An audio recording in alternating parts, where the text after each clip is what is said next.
A'udzu billahi minasyaitonir rajim. Bismillahirrahmanirrahim. Babu najasati, bab najisnya damil haidhi, darah haid, wa kaifiyati, dan bagaimana guslihi, cara mencucinya, mencuci darah haid. Bab ini menjelaskan bahwa darah haid itu najis. Lalu bagaimana cara mensucikannya?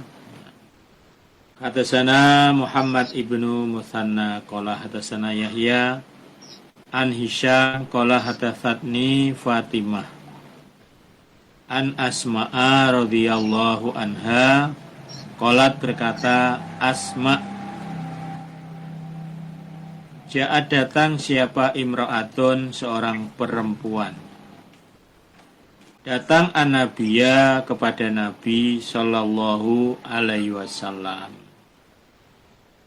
Qala, berkata perempuan,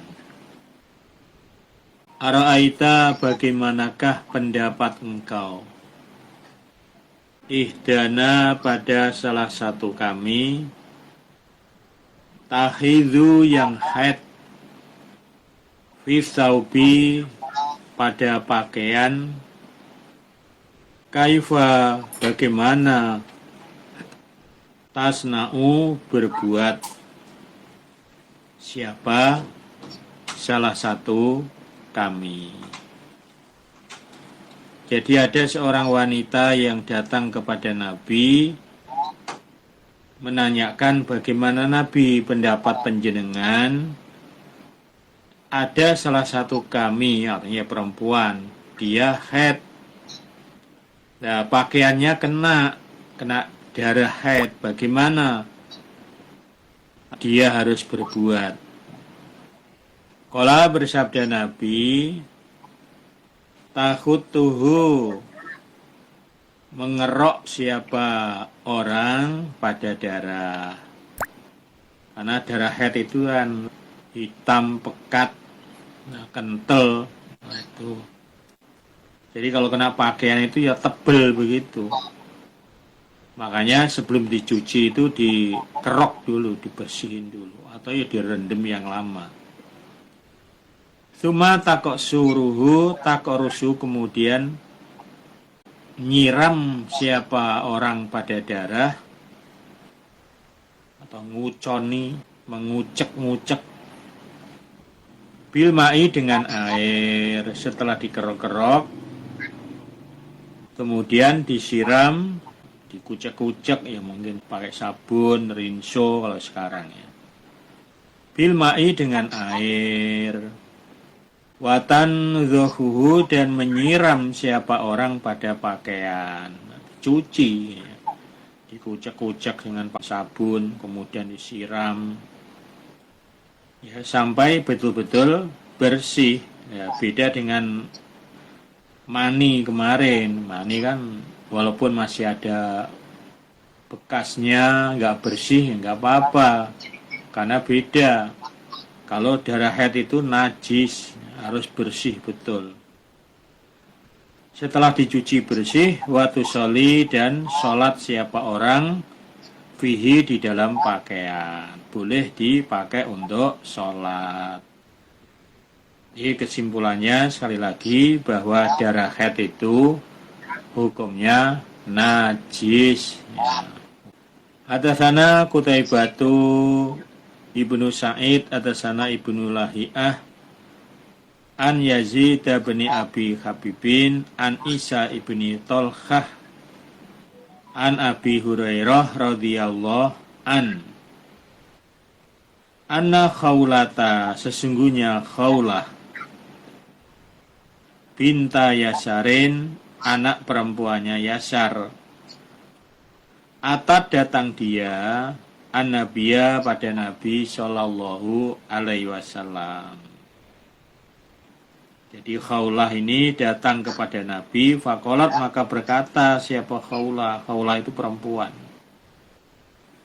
Ya Rasulullah, wahai Rasulullah, Innahu sesungguhnya laisa tidak ada li bagiku ila kecuali saubun pakaian wahidun yang satu. Nabi, saya punya pakaian hanya satu.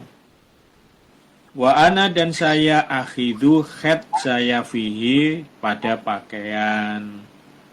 Pakaian cuma satu, kena darah haid. Nah, fakaifa bagaimana asna'u berbuat saya? Bagaimana Nabi cara saya mensucikannya? Karena pakaian cuma satu-satunya. Kalau sekarang ya satu, tapi satu lemari. Orang dulu satu yang dipakai itu kotor dicuci, ditunggoni sampai kering. Dipakai lagi, dicuci, ditunggu sampai kering, dipakai lagi. Ya, dulu begitu, jadi maksimal. Ya, pakaian satu itu makainya maksimal. Sekarang satu-satu lemari. Alhamdulillah. Qala bersabda Nabi, idza tahurti, ketika telah suci kamu, sudah suci dari haid, faksilihi maka membasuhlah atau mencucilah pada pakaian. Ya kalau kamu sudah bersih haidnya, pakaiannya dicuci. Ya, cara nyucinya ya tadi kayak di atas, dikerok. Kalau memang kering dikerok dulu, kemudian direndam, dikucek-kucek dengan sabun, ya, sikat kalau perlu. Sumasoli, kemudian sholatlah fihi di dalam pakaian. Kalau sudah disucikan, cuci bersih, kering, boleh dipakai lagi untuk sholat. Qolat berkata siapa Khawlah, fa'ilam yahruj, maka jika tidak hilang apa ada mudarah, artinya tidak bersih banget, masih ada belentongnya. Sudah saya cuci tapi bekas darahnya itu masih kelihatan agak menguning-uning begitu. Gimana hukumnya itu? Qala berkata Nabi, yakfiki maka mencukupi padamu apa ghuslud dami, ghuslu mencuci adami pada darah.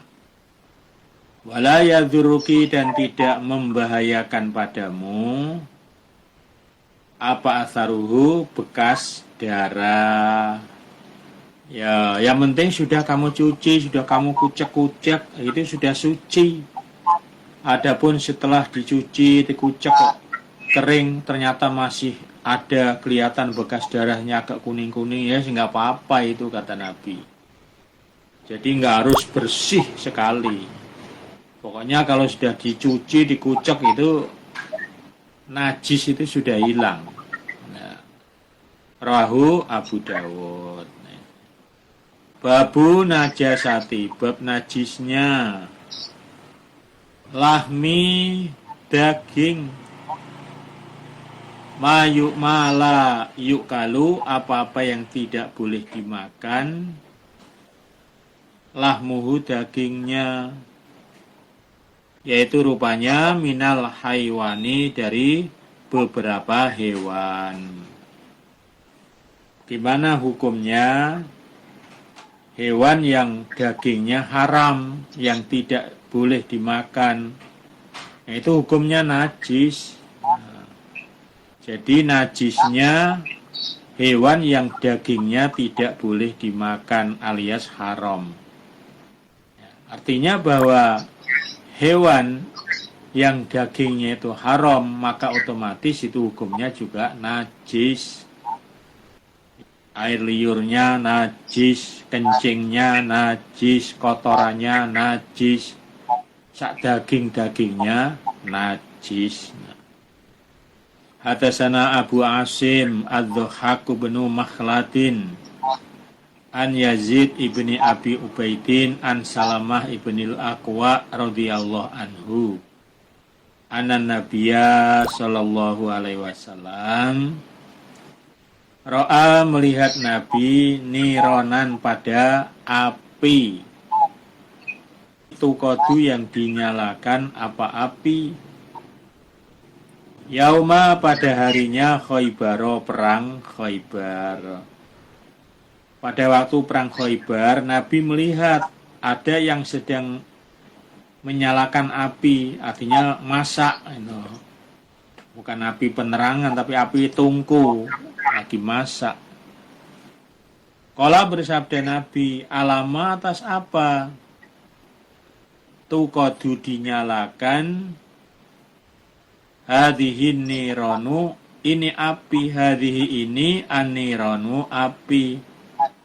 Ini api untuk apa ini? Untuk masak apa ini?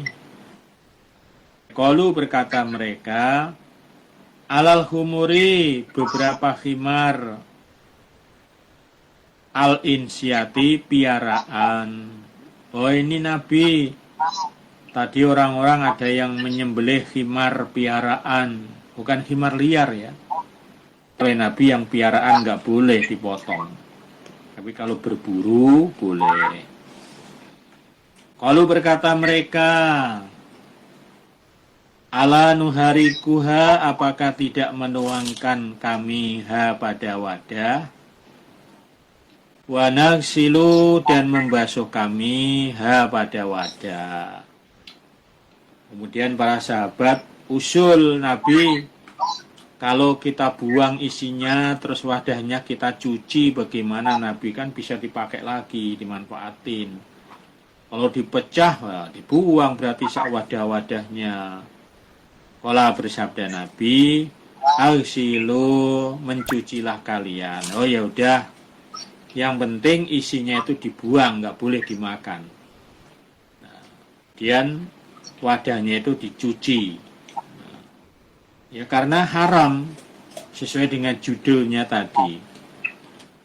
Nah, tapi di sini yang dibahas oleh Imam Bukhari adalah tentang daging khimar piaraan.